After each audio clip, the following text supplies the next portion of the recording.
বন্ধুগণ, আজকে আমি আপনাদের সঙ্গে শেয়ার করব একদম ফাঁকিবাজি একটি রেসিপি। আর যখন আমার দুপুরে রান্না করতে ইচ্ছে করে না, তখন আমি ডাল আর ভাত আর এই রেসিপিটা বানিয়ে নিই। আর এই জন্য আমি প্রথমে একটা মিক্সিং জার নিয়েছি। মিক্সিং জারের মধ্যে দিয়ে দিলাম আমি 100 গ্রাম মসুরির ডালকে 2 ঘন্টা আগে ভিজিয়ে রেখেছিলাম, সেটা দিয়ে দিলাম। আর দিয়ে দিলাম 4টে কাঁচা লঙ্কা, আর 1 ইঞ্চ আদাকে 4 টুকরো করে নিয়েছি, সেটা দিয়ে দিলাম। আর গোটা আটে রসুনের কোয়া ছোটো ছোটো, ওটা দিয়ে দিলাম। আর দিয়ে দিলাম একটা মিডিয়াম সাইজের পেঁয়াজ। আর ঘরে একটু আমার ধনেপাতা পড়েছিল ফ্রিজে, ওইটুকুকে পরিষ্কার করে আমি দিয়ে দিলাম। এবার আমি একটা পেস্ট বানিয়ে নিলাম। একটা বাটির মধ্যে আমি হাত দিয়ে পেস্টটাকে উঠিয়ে নেব। এরকম আমি একটা পেস্ট বানিয়ে নিয়েছি। এখানে আমি কোনো জলের ব্যবহার করিনি, যে জল ছিল সেই জলের মধ্যে, মসুর ডালের মধ্যে যে জল ছিল ওর মধ্যে হয়ে গেছে। এবার আমি দিলাম হলুদের গুঁড়ো, ভাজা জিরের গুঁড়ো, আর দিয়ে দিলাম লঙ্কা গুঁড়ো। এটা দেওয়ার পর আমি দিয়ে দিলাম গোলমরিচ গুঁড়ো আর চাট মশলা, আর দিয়ে দেব আমি সবশেষে গরম মশলা আর স্বাদ মতো লবণ। এগুলোকে দেওয়ার পর আমি সমস্ত মশলাগুলোকে এই বেটারের সঙ্গে বা পেস্টের সঙ্গে ভালো করে মিশিয়ে নেব। এবার বাইন্ডিংয়ের জন্য আমি এখানে দিয়ে দেব বেসন। তার জন্য আমি এখানে 4 চামচ বেসন ব্যবহার করেছি।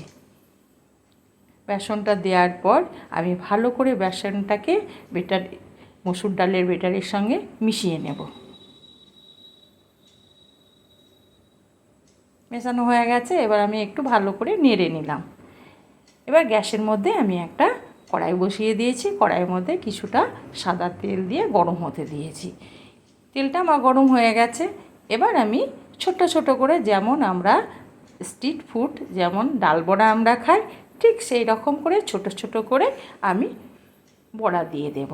দেখুন বন্ধুরা, এইভাবে আমি ছোট ছোট করে দেব, তাহলে কিন্তু বড়াগুলো একদম মুচমুচে, খেতে কিন্তু দারুণ লাগবে।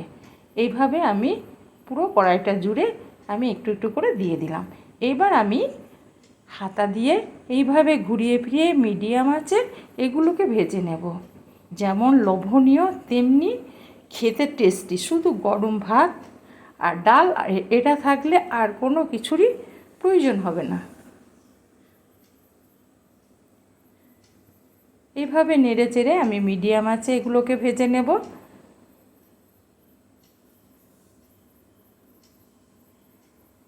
হ্যাঁ বন্ধুরা, এগুলো আমার ঘুরিয়ে ফিরিয়ে ভাজা হয়ে গেছে।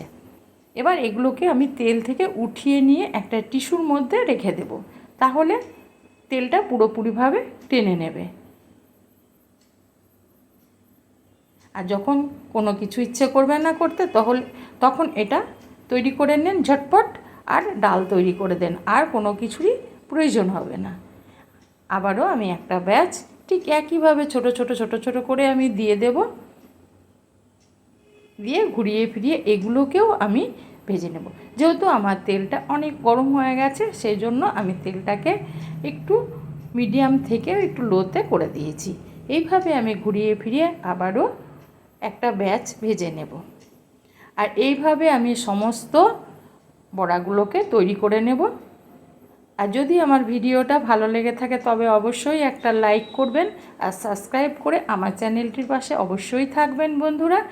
এবার আমি এগুলোকে একটা প্লেটের মধ্যে উঠিয়ে নেব। তারপর আমি গরম গরম ভাত ডালের সঙ্গে এটা পরিবেশন করে দেব।